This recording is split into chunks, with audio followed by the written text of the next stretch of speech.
Boa noite, sejam bem-vindos todos.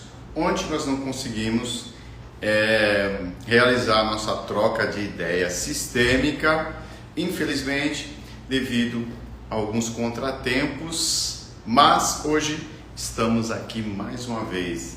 Infelizmente, com a notícia triste, o Brasil foi desclassificado, mas vamos nos preparar para a próxima, com certeza. Logo o Hexa chega aí. Mas a minha alegria está aqui, podendo servir a você, podendo fazer parte desse processo de evolução pessoal, profissional, e por que não dizer, né? Esse momento de troca de ideias sistêmica. Boa noite, Giliard. Bem-vindo, um abraço. Maravilha. Então, querido, tudo certo, tudo mil maravilhas, cada dia melhor. Então, hoje nós vamos falar sobre o segredo da prosperidade do judeu. Hoje nós estamos aqui no 7º segredo e eu quero, como sempre, antes de entrar profundamente, boa noite, mestre. Antes de entrar profundamente no assunto, eu quero dizer para você que o segredo para a prosperidade, para o sucesso, está no entendimento de que nós estamos a serviço da vida. Tudo que nós fazemos, realizamos, desde o nosso trabalho, a nossa profissão e o nosso empreendimento, ele precisa ser a serviço da vida. Por amor, no meu lugar, eu entro em interação, eu faço intercâmbio com o lugar do outro, sempre buscando ampliar o meu lugar e, interessante, buscando ampliar o lugar do outro. Porque o grande segredo é quando E o Napoleon Hill fala isso, que o segredo o segredo para o sucesso rápido é você fazer o outro ter sucesso, é você fazer o outro prosperar.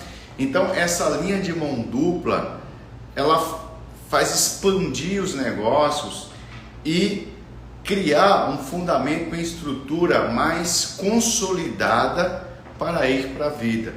Então, é aquilo que Jesus falou, né? Planta e colhe. Tudo que você planta, você colhe.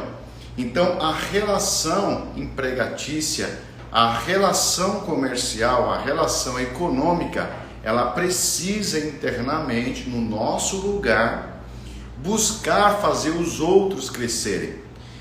E aí o meu cliente, o meu fornecedor, os meus colaboradores ou a empresa que eu faço parte é o alvo do meu esforço, da minha dedicação para que haja uma expansão, para que ela cresça. Quando esse sentimento ele é ativado no nosso coração, a tendência é que a prosperidade venha. Por quê? Porque o dinheiro, segundo Bert Helling diz, tem um faro da justiça. O dinheiro, ele tem um faro da justiça, ele sente o cheiro da justiça. É por isso que o meu negócio, o seu negócio, ele precisa estar a serviço da vida. Se o negócio ele está contra a continuidade da vida, se o negócio prejudica a vida do outro, se o meu negócio interfere no crescimento do outro, a tendência é que esse recurso ele não venha com tanta facilidade, venha com muito esforço, e aí aquela coisa, aquele loop de percas e ganhas, percos e ganhas, percas e ganhas. Por isso que o Salomão, ele fala algo interessantíssimo em relação a isso. Ele diz que a bênção do Senhor enriquece e não acrescenta dores. Olha o que Salomão diz, o homem mais sábio do mundo, em relação a isso, a essa troca do meu lugar, a esse querer que o outro cresça e a partir de então eu cresço junto. Então Salomão diz que a bênção do Senhor ela enriquece, ou seja, ela faz prosperar e ela não acrescenta dores. Por quê? Porque a bênção do Senhor tem a ver com o crescimento do outro, visto que a lei divina é baseada em duas: amar a Deus e amar o próximo. Então, tudo que beneficia o próximo tem a ver com as minhas intenções no empreendedorismo, no meu trabalho e na minha profissão. Quando isso é ativado, acontece a bênção do Senhor, que diz o Salomão. Salomão diz que a bênção do Senhor, ela enriquece, mas não acrescenta dores. Quando os meus recursos, o meu trabalho, a minha profissão e os meus empreendimentos, ela prejudica o próximo, ela prejudica a vida do próximo. Por exemplo, um empreendedor que não recolhe os tributos, né? E os direitos dos seus colaboradores, né? Quando o empreendedor ele não paga aos seus colaboradores o que é justo, quando ele usurpa, né? Quando ele sequestra as horas desse colaborador, a tendência é que não haja a bênção do Senhor, mas percas constantes. Então o dinheiro entra com muita facilidade, mas vai com muita facilidade. É um carro que bate, é uma máquina que quebra, é um funcionário que entra e rouba, é um assalto. Enfim, tem pessoas que vivem nesse fluxo negativo em que o dinheiro ele não consegue ter uma relação positiva e uma relação de intimidade com quem está adquirindo. Por quê? Como diz o Salomão, porque só a bênção do Senhor enriquece. Porque a prosperidade tem vários níveis, né? Prosperidade não é ter dinheiro. Prosperidade é ter dinheiro, ter paz interior, ter bons relacionamentos, ter uma família estruturada e poder contribuir para o universo. Isso é prosperidade. Então, só a bênção do Senhor, segundo Salomão, ela enriquece, mas não acrescenta dores. Elas não trazem prejuízo. O dinheiro não é um peso. Tem pessoas que têm muito dinheiro, mas não têm paz. Tem pessoas que têm muito dinheiro, mas não conseguem dormir. Tem pessoas que têm muito dinheiro, mas nesse momento está com medo de ser preso. Pense num traficante, por exemplo, né? Aquele rapaz lá, eu esqueci o nome dele agora, que é não sei o que do rap, eu acho que é Daniel do rap, alguma coisa assim, que é um cara que tem fortuna. A polícia já embargou vários iates e mansões, e ele deve ter muitas outras, porém ele não pode usufruir, ele está em fuga, ele está fugindo, ele não consegue usufruir. O Fernandinho Beiramar tem milhares de patrimônios, tem carros importados, mas não consegue usufruir. Por quê? Porque essa relação com os recursos não está a serviço da vida, não contribui para a continuação da vida, e aí ela traz dores. Por quê? Porque o que você dá para a vida devolve para você. Isso é o André do rap, isso mesmo, Giliano. O André do rap. Então é igual o tráfico, né? Os caras do Morro do Rio de Janeiro, eles andam de moto 1000 cilindrada, mas eles não podem sair do morro. Eles andam de BM, eles andam de carros importados, mas eles não podem sair do morro. Por quê? Porque o trabalho que eles estão desenvolvendo não está a serviço da vida, não tem a ver com o amor ao próximo, não tem a ver com o amor a Deus. Por isso que aí o Salomão diz que só a bênção do Senhor enriquece e não acrescenta dores. Então, o sétimo segredo da prosperidade judaica é guardar dinheiro, ter uma reserva. Os economistas dizem que é interessante você ter uma reserva para viver pelo menos 6 meses sem precisar trabalhar. Por quê? Porque nós estamos em um mundo volúvel, em um mundo que os acontecimentos eles interferem nas atividades profissionais, dos negócios. Nós tivemos um grande exemplo aí, a pandemia. Agora, lá na Ucrânia e na Rússia, guerra, né? Imagine os empresários ucranianos e os empresários russos, como que está agora para lidar com os colaboradores, com os custos fixos da empresa. Deve estar sendo um desafio muito grande. Então o judeu acredita, por tudo que eles passaram durante esse processo, né?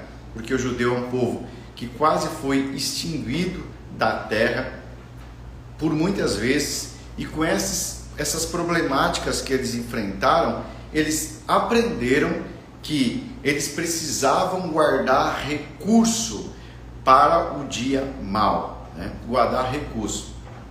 E é interessante que Jesus ele tem uma parábola, ele fala duas parábolas na verdade. Ele fala a parábola da torre e a parábola do exército. Ele diz o seguinte: se você for construir uma torre, antes você precisa parar e fazer o cálculo se com aquele valor você consegue terminar a obra, o empreendimento que era a torre. Ele disse, caso contrário, Jesus ensinando sobre a importância de guardar. Caso contrário, você vai deixar a torre pela metade e as pessoas vão passar e vão zombar, as pessoas vão passar e vão rir de você. Esse foi o conselho de um judeu chamado Jesus de Nazaré. Ele disse, você precisa parar e quantificar, fazer um cálculo se você vai conseguir terminar aquela torre. Caso contrário, vão passar de frente à torre que você começou e vão dizer, esse homem ou essa mulher começou a construir essa torre e não teve capacidade de terminar. Isso fala de quê? Que é o sétimo segredo da prosperidade, guardar dinheiro. Jesus também fala uma segunda parábola.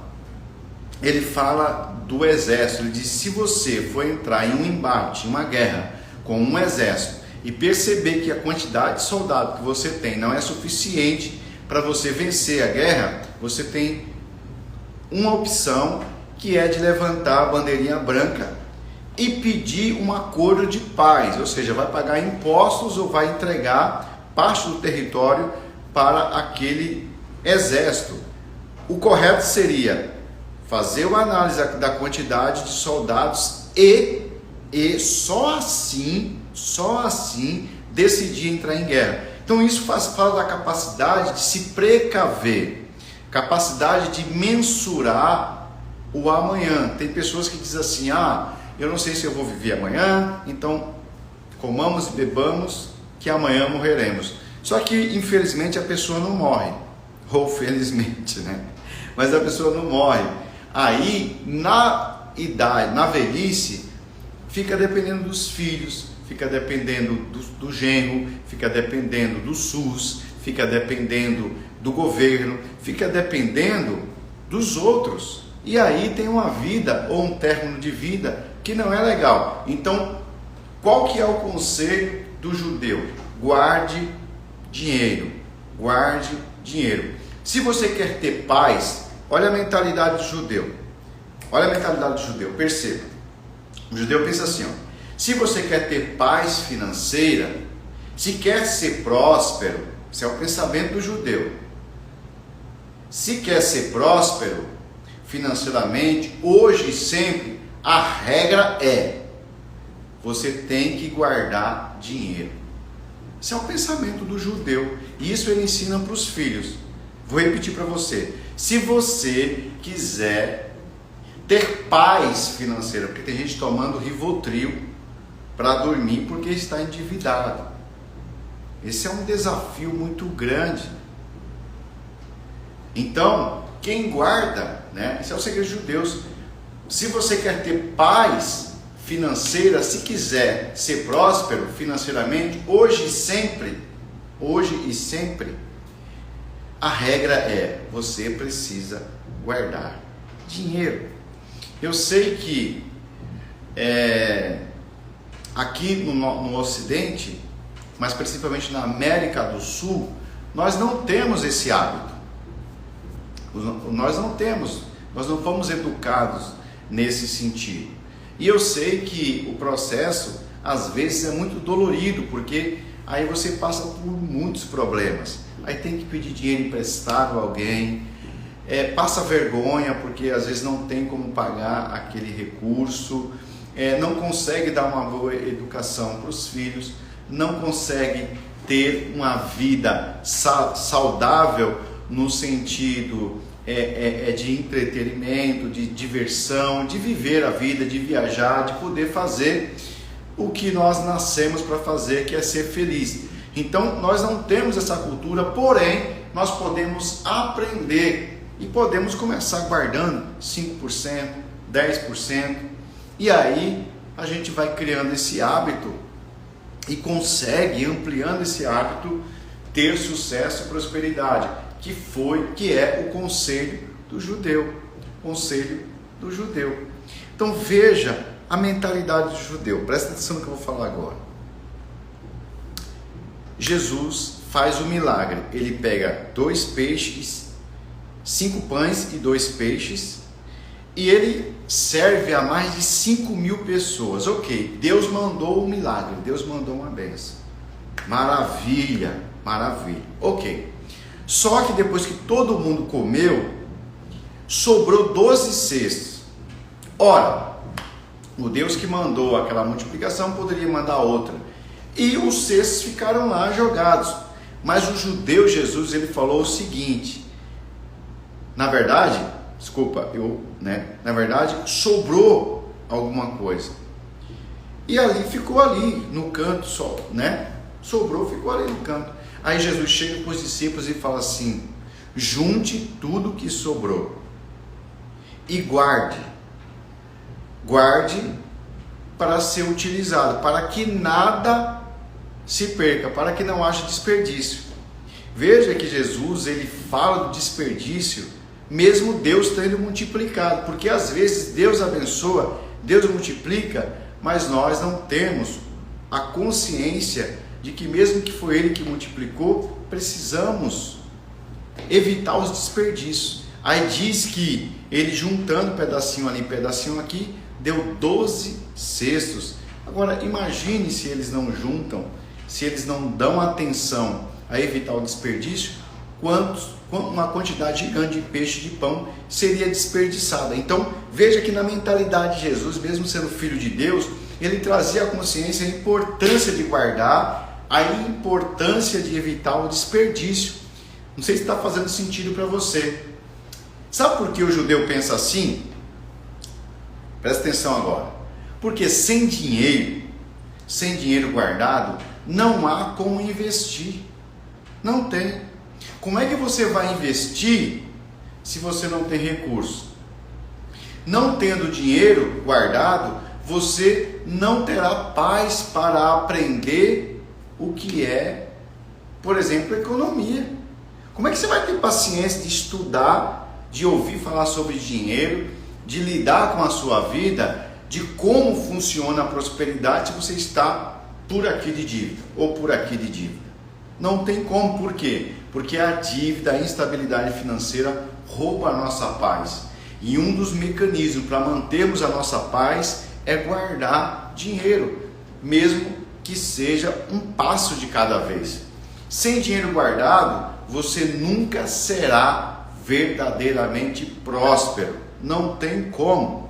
Agora, se em todo momento, falando de Jesus, você sempre está dependendo de um milagre de Deus e não junta aquilo que Deus te deu, não guarda aquilo que Ele te deu e desperdiça os 12 cestos, aí você vai viver num loop de muito problema e de muito desafio financeiro. Eu não estou falando de pouco, eu estou falando de muitos desafios financeiros. Então, interessante entender o seguinte: o hábito de guardar dinheiro é muito mais importante do que investir. Vou repetir. O ato de guardar dinheiro é mais importante do que investir. Então você está dizendo que eu tenho que guardar dinheiro debaixo do colchão, como meu avô fazia, e esse dinheiro não vai ser multiplicado? Por que eu estou falando isso? Que o hábito de guardar dinheiro é mais importante do que investir. Porque não tem como você investir se você não tiver dinheiro. Simples assim. Você só vai conseguir investir se você tiver um dinheiro guardado.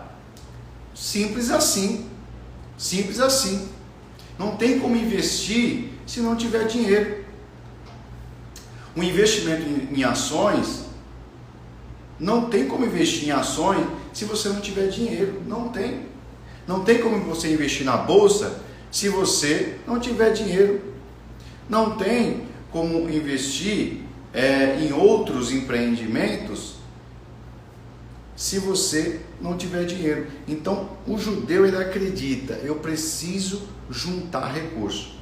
Na cabeça de algumas pessoas, eles acreditam que acumular recurso é pecado.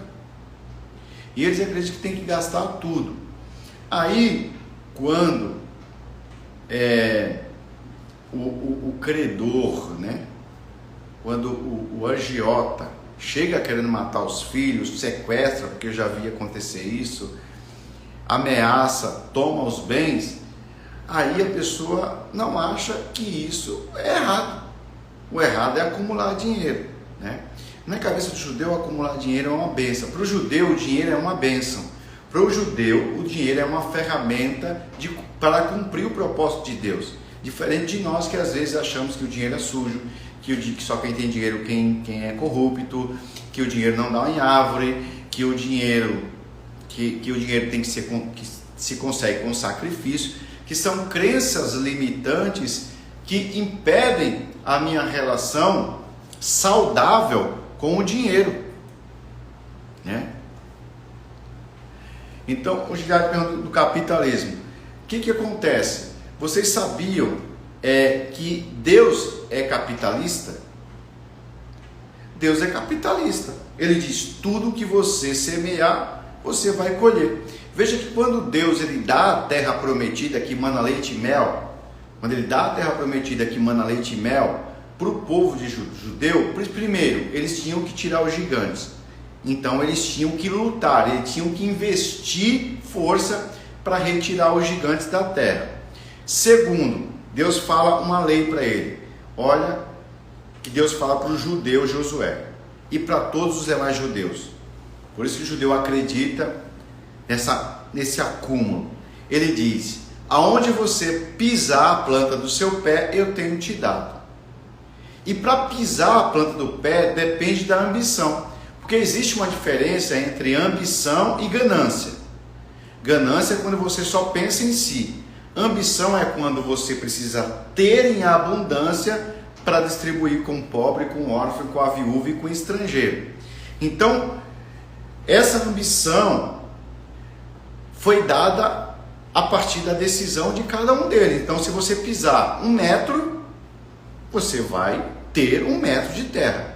Depende da sua ambição. Se você quiser pisar 100 metros, vai ter 100 metros. Se quiser pisar 1 quilômetro, a quantidade de terra que você pisar, Deus falou, eu tenho te dado. E isso é por meritocracia. Agora imagine um homem que, mas eu tenho poucos filhos, e como que eu vou conquistar muita terra se eu consigo pisar, porque eu sou... Não, é por meritocracia. Entendeu, Giliade? Então, as crenças que nós temos é diferente do judeu. O judeu sempre olha para o mundo desse jeito. Eu só posso ajudar o mundo se eu tiver recurso. Por isso que você não encontra dificilmente um judeu pedindo esmola no sinal, porque a mentalidade judaica é que para você ter recurso e ajudar o próximo, você precisa juntar recurso, ter muito recurso, ter em abundância para você distribuir. Como é que você vai dar para o outro se você não tem nem para você mesmo? Então, quando você tem dinheiro guardado, você tem paz. Já começa aí. Já viu alguém endividado com paz? Já viu alguém que não tem dinheiro para comprar o alimento, sei lá, se tiver filho, o leite para o filho? Ele está feliz, ele ter paz, ele ser agradável? Não tem. Não tem. E a Bíblia diz seguir a paz com todos, né? Como é que eu vou seguir a paz com todos se eu estou cheio de dívida e com a cabeça explodindo? Não tem como. Como é que eu vou ter paz no trânsito se eu estou irritado? Como é que eu vou ter paz no meu trabalho se ao menos eu conseguir dormir na noite anterior? Não tem como. Como é que eu vou sorrir se eu estou devendo, se o agiota está batendo na minha porta e quer me matar. Você tem segurança para passar por crises quando você tem um dinheiro guardado. É mais segurança. Nós estamos num momento complicado, controverso, instável da economia e da política aqui no Brasil. Então, se eu não tenho um recurso guardado, isso é um desafio, isso tira a minha alegria, tira a minha paz, tira o meu contentamento, tira a minha alegria de viver, inclusive rouba os meus sonhos e o meu futuro. Você tem liberdade para mudar de profissão. Então tem pessoas que estão há 10 anos numa empresa ganhando uma mixaria. E por que essa pessoa não sai dessa empresa? Porque está endividado e não pode ficar um dia desempregado, porque senão não dá conta das responsabilidades que tem para cumprir. Aí é obrigado a ficar num trabalho que às vezes não tem nada, absolutamente nada a ver com a pessoa. Às vezes a pessoa quer abrir o negócio. Digamos que a pessoa tem uma habilidade incrível para trabalhar com móveis planejados, mas ele trabalha numa marcenaria. Como é que esse indivíduo ele vai largar a marcenaria para empreender se ele não tem um centavo guardado? Como é que ele vai comprar a máquina? Como é que ele vai alocar o espaço? Como é que ele vai fazer o cartão de visita? Como é que ele vai fazer publicidade? Como é que ele vai contratar alguém? Como é que ele vai comprar matéria-prima se ele não tem nenhum recurso guardado? Então você vai perceber que toda a história e a estrutura para a prosperidade, sem dinheiro, sem o dinheiro guardado, você não consegue, você frustra os seus planos e perde o propósito para o qual você veio aqui na Terra.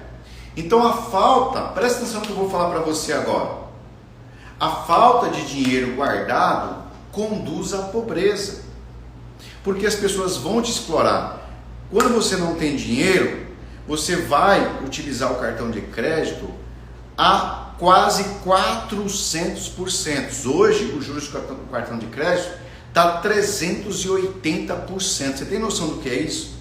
Se você atrasa uma fatura do seu cartão de crédito, dependendo do seu faturamento, de quanto você ganha mensalmente, você não consegue pagar mais, porque é 380% em cima daquilo que você devia. Se você devia R$1.000, é 380% em cima dos R$1.000. E aí o que vai acontecer se você depende do cartão, se você não tem um valor guardado? Você vai se afundar na dívida e não tem como ir adiante, porque você vai empobrecendo ou você fica pedindo dinheiro a juros. Então 10%, por exemplo, do que você produz mensalmente vai de juros para as pessoas, né? Ou você não pode comprar. Antigamente tinha aquelas vendinhas, né, que você comprava anotado. Então geralmente quem comprava nas vendinhas eram pessoas que não tinham dinheiro guardado. Então a pessoa dependia do salário mensal. Como a pessoa não tinha um dinheiro guardado e não conseguia comprar um óleo, por exemplo, um arroz quando faltava no meio do mês, não tinha um dinheiro guardado, ele ia na vendinha, que era 2, 3 vezes o valor do mercado, e comprava anotado ali na caderneta. Agora imagine, você poderia comprar 3 quilos de arroz e por não ter um dinheiro guardado só conseguia comprar um. Então a tendência é empobrecer cada vez mais empobrecer. Por isso que os bancos estão trilhardário. Por quê? Porque as pessoas não têm o hábito de economizar, né? Que é o que o judeu ensina. O judeu ensina para os seus filhos: você precisa guardar dinheiro. Afinal, gente, sem uma reserva, temos que correr dia após dia sem pausa. Você não pode viajar, você não pode parar de trabalhar. Tem pessoas que estão com 50 anos, nunca viajaram.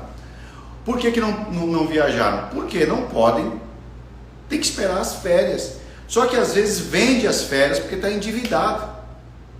Aí vende as férias, não tem férias. Tem pessoas que ainda eles se, né? Eles ainda se acham, né? Eles ainda se vangloriam, né? 10 anos que eu nunca tirei férias, como se fosse um troféu. Como se fosse um troféu. E na verdade não tirou férias porque a sua relação com o dinheiro é uma relação do Tom e Jerry, né? Não é uma boa relação, é uma relação de afastamento, de mandar ele embora. Então, tem o Salomão, que foi o homem mais próspero do mundo e o homem também mais sábio do mundo. Ele fala o seguinte: há tesouros preciosos e azeite na casa do sábio. Ele está falando de abundância de recursos, mas o homem insensato os devora, ou seja, não guarda nada, arrebenta com tudo, né? Isso é o Salomão falando, o homem mais sábio do mundo e o homem mais próspero do mundo. Agora, para a gente ir para o próximo segredo da prosperidade judaica, eu quero trazer para você um provérbio judaico. Olha só o que o judeu, o provérbio que ele fala no cotidiano. Ele diz: confia em Deus, mas amarra o teu camelo. Olha só que interessante. Ele diz: confia em Deus, mas amarra o teu camelo. Confia em Deus, mas amarra o teu camelo. O que ele quer dizer? Você precisa confiar em Deus, mas você precisa fazer a tua parte. Você consegue entender? Mas eu confio que Deus é bom, Deus é Pai, Deus vai me fazer prosperar. Vai, mas você precisa fazer a tua parte. Então, na mentalidade do judeu eu vou confiar em Deus, mas eu vou amarrar o meu camelo, senão ele vai embora. Então, essa relação da espiritualidade, né, e da prudência, né, da prudência. Então, o judeu, ele pensa assim: por que eu estou citando Salomão? Por que eu estou citando Jesus? Por que eu estou citando o pessoal, os israelitas que entraram na Terra Prometida? Porque eu estou falando da prosperidade judaica, e todos esses personagens que eu falei aqui são judeus. Então, por que a maioria das igrejas não falam sobre dinheiro? Por quê? Porque a interpretação, a exegese, que é a capacidade de interpretar um texto deles, é limitada. Boa parte dos líderes, principalmente evangélicos, não tem conhecimento. Eles têm muito conhecimento espiritual, eles têm experiência com anjo, eles têm experiência de dons espirituais, eles têm experiências incríveis no mundo espiritual, mas na capacidade de equilíbrio emocional, eles não, a maioria deles, que eu convivo há muitos anos nesse meio, não tem equilíbrio emocional. Então, eles são ótimos espiritualistas, são pessoas extraordinárias no mundo espiritual, porém, racionalmente e emocionalmente, não adquiriram para equilibrar o conhecimento espiritual com o conhecimento das suas emoções e da sua razão. Então, a maioria deles agora não estão aqui ouvindo isso. A maioria deles não buscam esse conhecimento. Nesse momento, eles estão orando para Deus fazer um milagre e mandar o azeite da viúva, né, a farinha, multiplicar a farinha da panela. Diferente do judeu que diz assim: confia em Deus, mas amarra o teu camelo. Então, o povo foi destruído porque lhe faltou conhecimento. Simples assim. Entendeu, Giliade? Simples assim. As pessoas acham que tem que crescer só em um nível, mas nós somos um espírito que tem uma alma que habita em um corpo. Você precisa desenvolver a sua espiritualidade, mas você precisa também desenvolver a sua alma, que é as certas emoções, dos sentimentos e da mente. E você precisa desenvolver o seu corpo físico também. Então, boa parte das pessoas doentes não conseguem adquirir recursos porque tem um problema na coluna, tem um problema no estômago, problema de obesidade. E todos esses problemas, por quê? Porque focaram em um aspecto do seu ser e esqueceram o outro. Tem igreja que fala que é pecado ir para a academia, sendo que o corpo é o templo. Então, essa falta de conhecimento, essa dificuldade de abrir a mente, expandir a consciência para adquirir outros conhecimentos, é que fazem acontecer essas situações.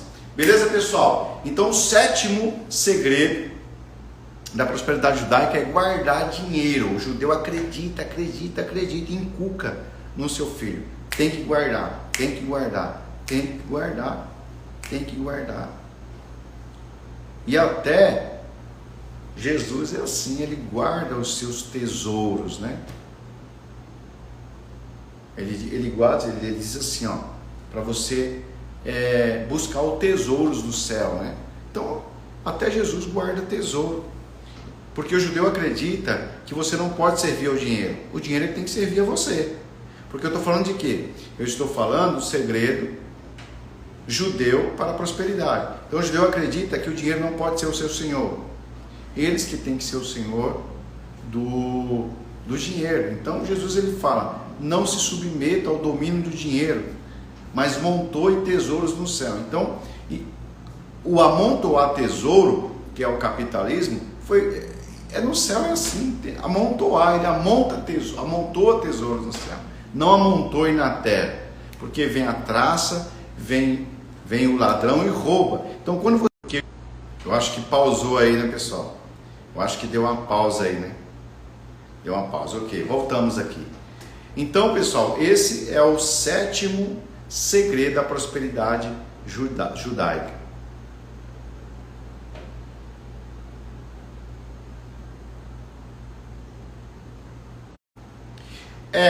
Tem outras questões aí, né, Maria, que, enfim, não é legal comentar, né? Mas vamos lá, para o próximo segredo da prosperidade judaica, o 8º segredo da prosperidade judaica: ter união. Você sabia que nem todo judeu é rico? Parece que todo judeu é rico, mas nem todo judeu é rico. O que acontece é que o judeu, ele acredita que juntos somos mais fortes. Sabe aquele princípio de somos mais fortes? Então o judeu, ele sempre esteve, por anos, ele sempre esteve fora da sua terra, né? Você vê que o Abraão, ele saiu da tua terra e da sua parentela, e durante o percurso teve muitos problemas, né? Durante o percurso teve muitos problemas. Então o que acontece? Os judeus, ele traz essa crença que ele precisa da ajuda e ajudar também os outros judeus. Inclusive Deus, ele na lei, ele diz assim, olha, quando você for emprestar dinheiro para o seu irmão judeu, não cobre juros, para que não haja pobre entre vós, né? Então essa parceria, esse trabalho em grupo, ele evita a pobreza, e na cabeça dos judeus a união, a unidade, a parceria faz parte da prosperidade, né? Essa necessidade de adaptação que o judeu tinha quando estava fora da sua terra, certamente contribuiu para que se tornassem mais unidos. Claro que as dificuldades fizeram eles se tornarem mais unidos, para que eles conseguissem se ajudar. Então, por isso que você acha que todo judeu é rico, mas não é que todos os judeus é rico, é que eles ajudam uns aos outros, né? E aí, aqui no Brasil, acontece muito isso na maçonaria, né? Que um ajuda o outro, mas para o judeu isso é algo muito natural, porque faz parte da prosperidade. Sozinho, nós não conseguimos muita coisa, porque aquela história, 2 cabeças pensam melhor do que uma cabeça. Então tem um salmo judaico de Davi que reflete essa crença, que é o Salmo 133, que diz: como é bom, como é agradável quando os irmãos convivem em união. Então, no cântico judaico, eles expressam essa crença de que para prosperar é importante a unidade, é importante você ajudar e se permitir ser ajudado. Então, o 8º segredo da prosperidade judaica é a união. É fato, as famílias judaicas são muito unidas. Você vai perceber isso. você vai perceber, as famílias judaicas, elas são muito unidas, né? Elas são muito interligadas, né? A comunidade judaica também. Você vê que os rabinos, né?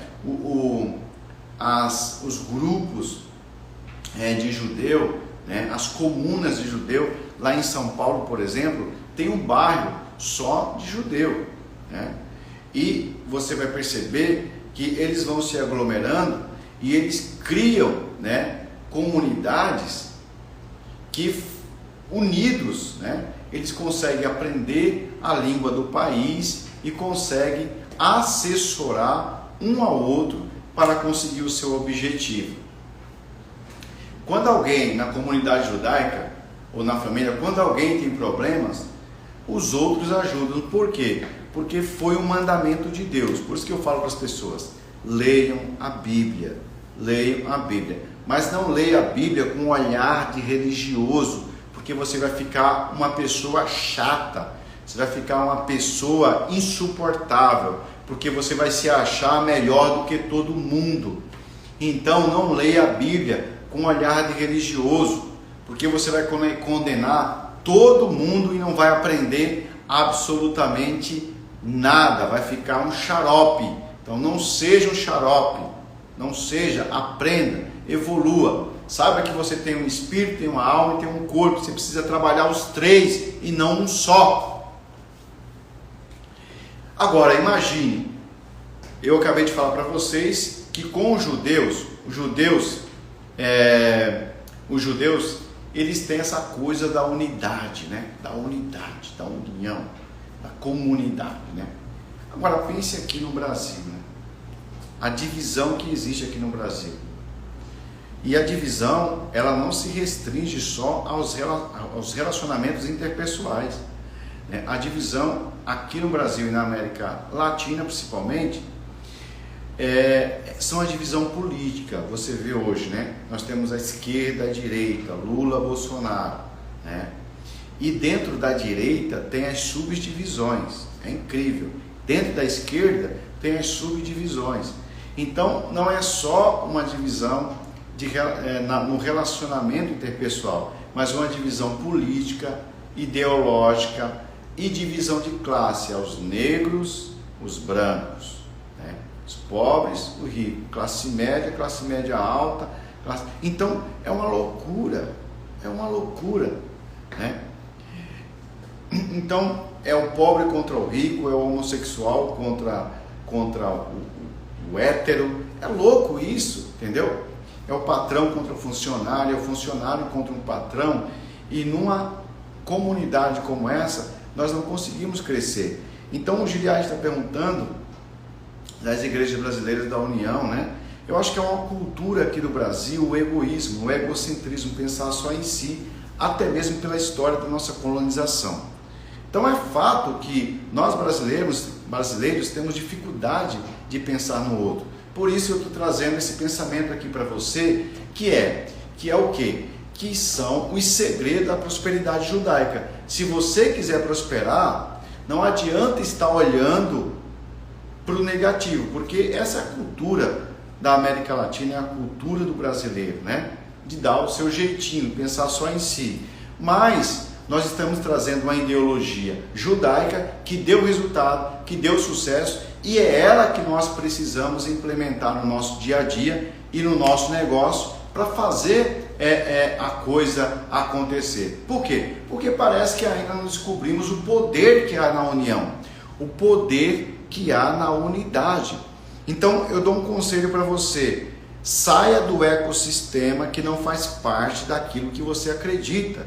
Não conviva no ecossistema que não é aquilo que faz você crescer.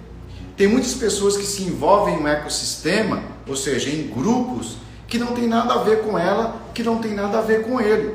Então, você é a média das 5 pessoas que você mais convive na sua vida. Você é a média das 5 pessoas que você convive. Aí eu te pergunto, quem são as 5 pessoas que você mais convive? Qual é a ideologia delas?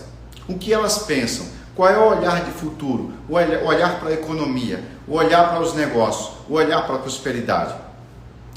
eu sempre digo que você precisa andar com alguém que sabe mais do que você.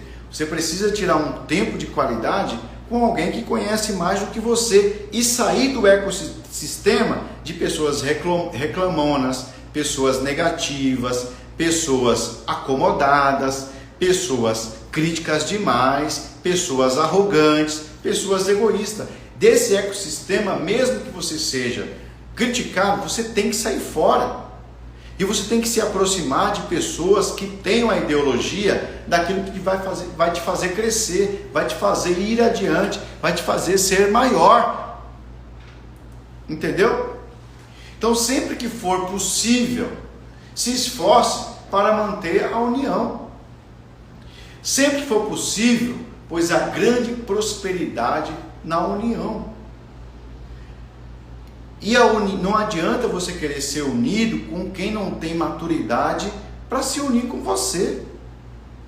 Às vezes você quer uma relação de paz com alguém, mas essa pessoa não tem essa maturidade. Não tem. Então tem uma palavra na Bíblia que diz assim, ó, se possível, tende paz com todos os homens. Por que está escrito se possível? Porque tem pessoas que não gostam de você, tem pessoas que têm inveja de você, tem pessoas que não vai com a tua cara, e aí você tem que falar o quê? Fazer o quê? Tentar conviver com essas pessoas. Se você fizer isso, essas pessoas vão roubar a tua energia, vão roubar o teu futuro, vão roubar a tua paz e vão cegar os teus olhos para enxergar a prosperidade e o crescimento. Sai fora. Ah, mas o que vão achar de mim? Que se dane o que vão achar de mim. O que eu não quero é viver o resto da vida subjugado com uma mentalidade pequena que impede a minha prosperidade e o meu crescimento. Ok? Fez sentido para vocês? Vamos lá, fez sentido para vocês? Que a importância da união?